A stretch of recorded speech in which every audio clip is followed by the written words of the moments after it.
Hello, how are you? My name is Marion, and I am the CEO and the founder of Majestic Events.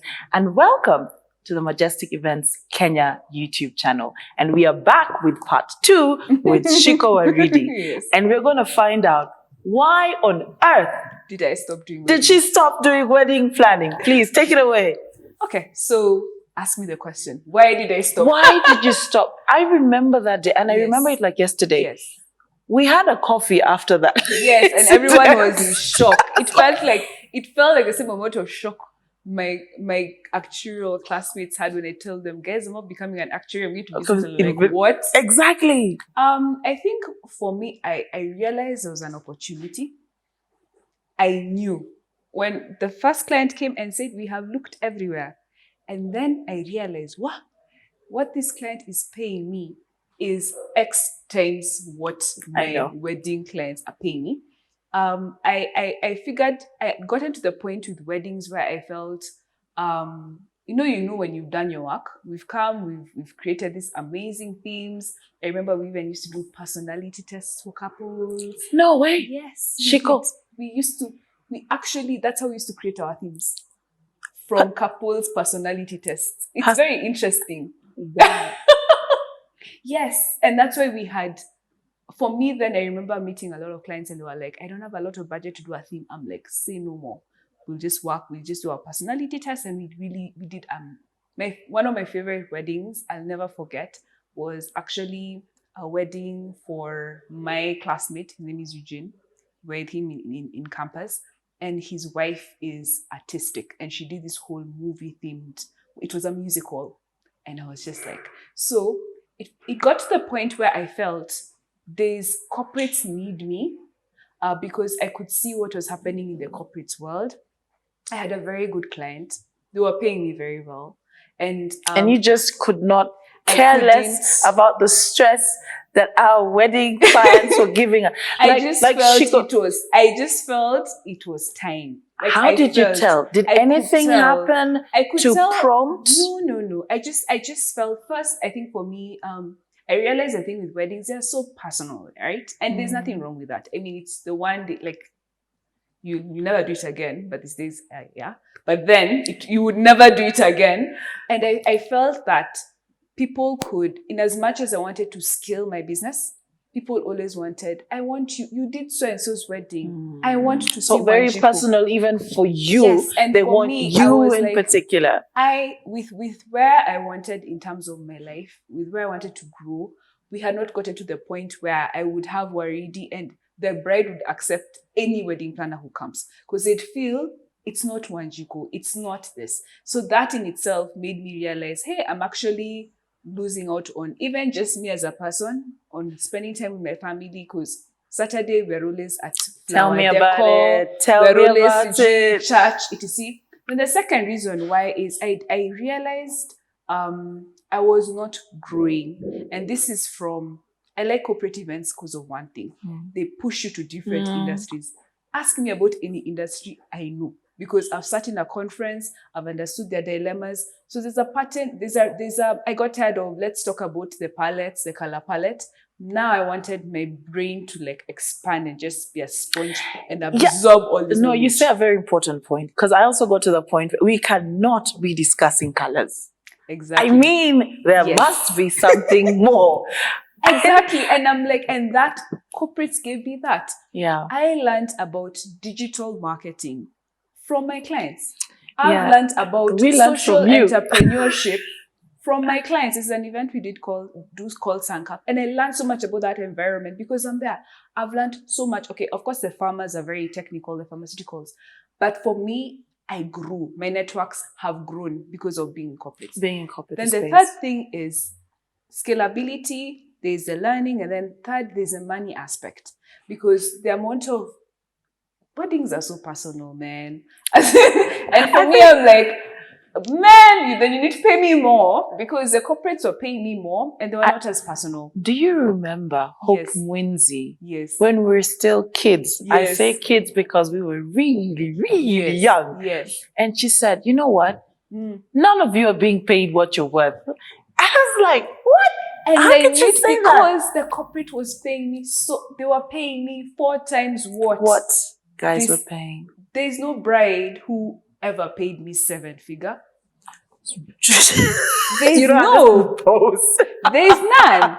There's none who paid me, but I have been paid like 7-figure amongst corporates. It's. So for me, I'm like, why am I here Why am I stressing? here This stressing? guys, Yeah. So then it was a decision that my other business partners had really been pushing for me to make. It took me 3 years to make. So by the time I came and sat down and said, I'm not gonna do weddings, I had prayed about it. I'd gone over and over again. I had really thought through it. I had seen, and that's when I made the decision, and I was at peace. Yeah. So we've moved from weddings. Yeah. We're on to corporates. Yeah. Success stage. Chuck Bakeman says this is where you have other producers, other people doing the services that you would do. I know you started doing this because obviously with corporates, you clearly said for weddings, it was hard for someone to say, have somebody else to do it. Yeah. And now you're in the corporate space, it's possible. So clearly you have other producers. First of all, what helped to get to that point where you had, when Wanjiko, when Wanjiku of Waridi, Shiko to you, Wanjiko to the rest of them. when Shiko is at an event, she's really there just to see how it's going, but she's not really running the event. How did you get to that stage? Because I know I'm talking a lot for wedding planners because Majestic, well, we're also transitioning, but I have had a lot of people complain and say that the bride always wants to be there or they enjoy it. Is something that honestly we can, because how I look at it, when you go to Aga Khan and you want a neurosurgeon, they give you the neurosurgeon who's there. Yeah. What is more precious than your life? You don't go and say, I want to. I think the problem is it could speak to the systems that we have in place. It could speak to the way we've trained our staff members. But I feel for the wedding planners to succeed, you need to figure out how you can create a brand out of your company, divorce yourself from it, and people still trust. How did you do it? How was that for I'll you? tell you how I started with it. First, I remember where it started. It started at Westgate. I was having a movie-themed conference for one of my clients, and we'd done the event. It had gone swimmingly well, and the client called me and said, you know what? You need people to help you. Because they could see I was cracking. I had not eaten for like 3 days. Oh, wow. Actually, almost collapsed at the end of it all. And then I went for a talk. Hence the reason why you need to educate yourself.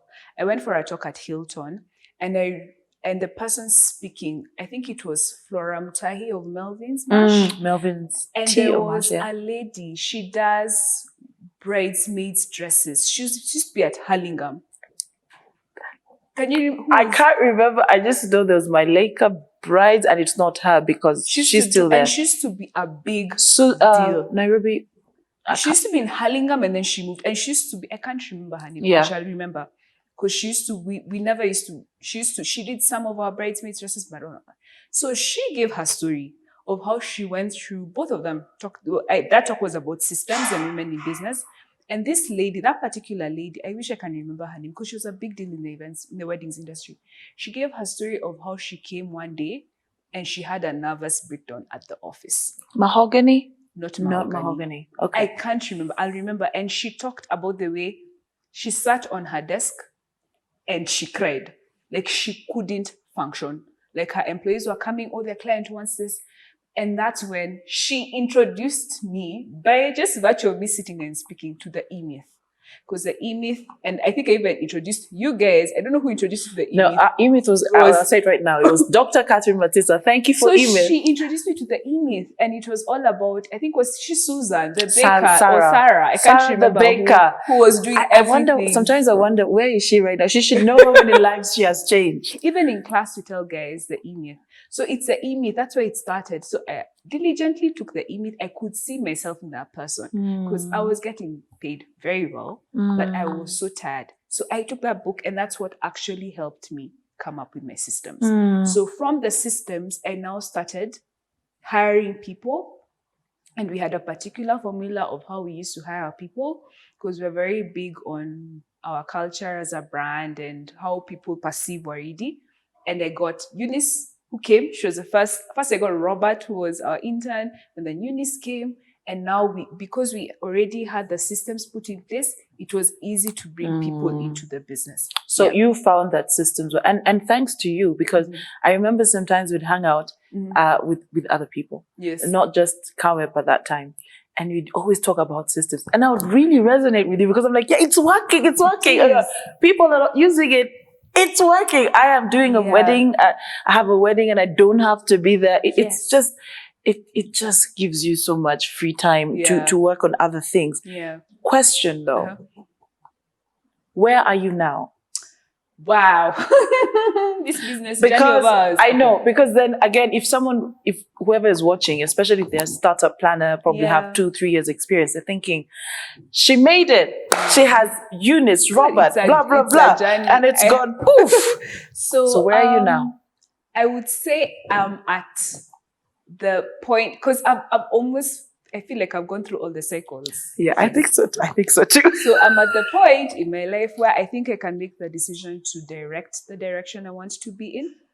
So what do I mean by that? So I think in 2018, I gave birth to a beautiful baby boy. Oh yeah, he's awesome. But it was one of the hardest years in my business. And it's because of this myth called growth.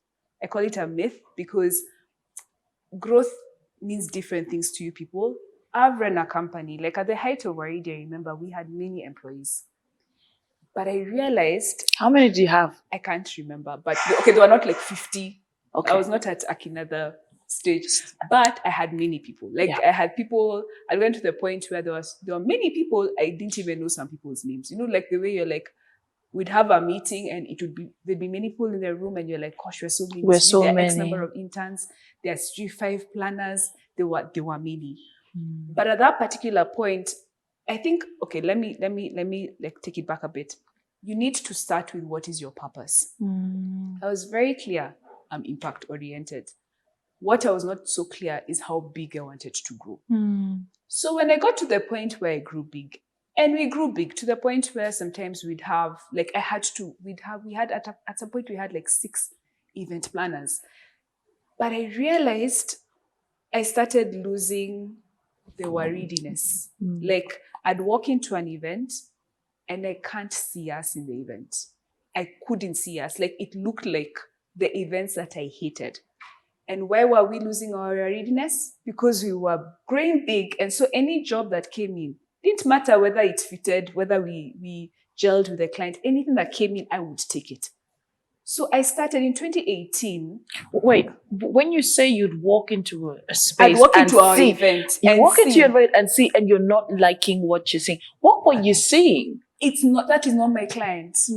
That is not the person. We're losing our creativity element.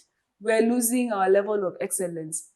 These events have just become like any other event. Conveyor belt. Like, actually. Tunakuja, tunatoa, tunaweka siti mnapanga, etc.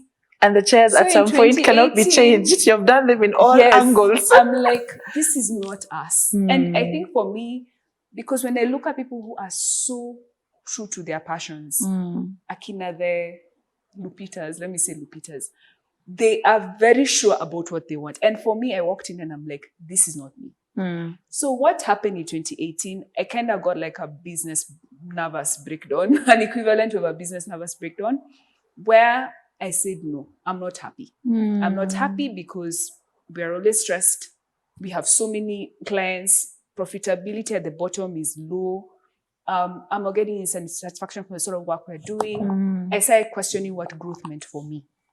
And so what I did is there are 2 books as I read. One was called Small Giants, and another one was called The Company of One, that are very unorthodox because they question what growth means. For us, growth means what? More employees, more office jobs. In Riverside, 10 cars, 1,000 people. But those books actually question, for you, what does growth mean? And for me, growth meant upskilling, like doing projects that I'd never dream of, like amazing event projects. And not because of Ati, we're big, because like we're so highly skilled and we love creativity. Growth for me meant the ability to choose my clients, the ability to command a premium on what I'm paid. Like I'm such a rare commodity. A client will come and look for me because that happened. When I started corporate, guys would come and look for Wanjiku because they couldn't understand how this chick is figuring out brands. So I decided to sit down, take a step back, and reorganize myself. And that reorganizing meant letting go of people. Oh, wow. Having a simpler, leaner business model, and just going back to what is in it for me. And so what do I believe? Well, what's happening right now? Funny. Okay, thank God for COVID. I'm telling because this was our transitioning year. Thank you for saying that. Yes, this was our transitioning year. I do know everyone, like my business advisors, the only people who supported my line of thinking was my mom and sister. Wow. Everyone was like, you're freaking kidding me. I mean, you work with everyone. Why are you going back? But I was like, I need to go back to who I was. So in 2018, yes, I called my guys, my team, and told them, guys, I have sat down. I've decided I want a leaner business model. I am going to only work with clients who look like 1, 2, 3. I am only going to have X number of staff members. We are actually very, very lean. So we work with, because we have the school, so we work with a lot of our consultants from the school, or rather we're planning on working a lot with them because now COVID came. I changed what that meant for me. So I sat down, redid my goals. So right now, 3 things I'm interested in is 1, serving the clients I choose to serve. 2, educating, because I'm so passionate about it. And I think you're also passionate about it. That's why we're here. That's why we're here. So Events Academy for me was this, I feel at this stage I want to do it. And the 3rd is creating our own events. How we want them to be done, with whatever style. The right way. Those are the 3 things for me. I still do clients, but we choose our clients. We just don't do anyone. We choose our clients. What would you say? I mean, you've clearly had an amazing journey. Yeah. You've gotten the good clients, the 7 figures that people can only dream about getting. Yeah. And as a planner, 7 figures is 7 figures. There's no, anyway. It's 95, it's your profitability is between exactly 85 to 95%. Exactly. Yeah. Question. Yeah. What would you say when you look back from where we are right now? COVID. What would you say your 3 biggest mistakes were? And you hope to God that any event planner who is starting out and wants to grow their business does not do. 1, do not lose yourself. Don't. Do not lose yourself. It's very important because I feel when you lose yourself, you fall off. Number 2, educate yourself when you start. This thing of us guys to do Juakali business, no, that needs to stop. If I had educated myself, I'd have much more money in the bank. And then number 3. And the cars. Number 3, question, like adapt. Question. Question. The same way you started your business, you questioned. I can't do this for myself. Question. Like I questioned growth. There's how people grow in our industry. Go to China, buy all that equipment. But for me, was that for me? So knowing yourself, like sitting down and knowing what your purpose is in business is very important. Because when I questioned myself is when I realized, I need to chart my own path. So those are the 3 things that I would say. Thank you so much, Chico. I was just about to ask you for your party. I'm like, that already is a party show. Thank you so much for taking your time to come and give us your journey, give us your experience so that other people can learn from you, including myself. I don't think you ever stop learning. I think you always continue. Guys, thank you so much for joining us today. Hope to see you next week with another event planner.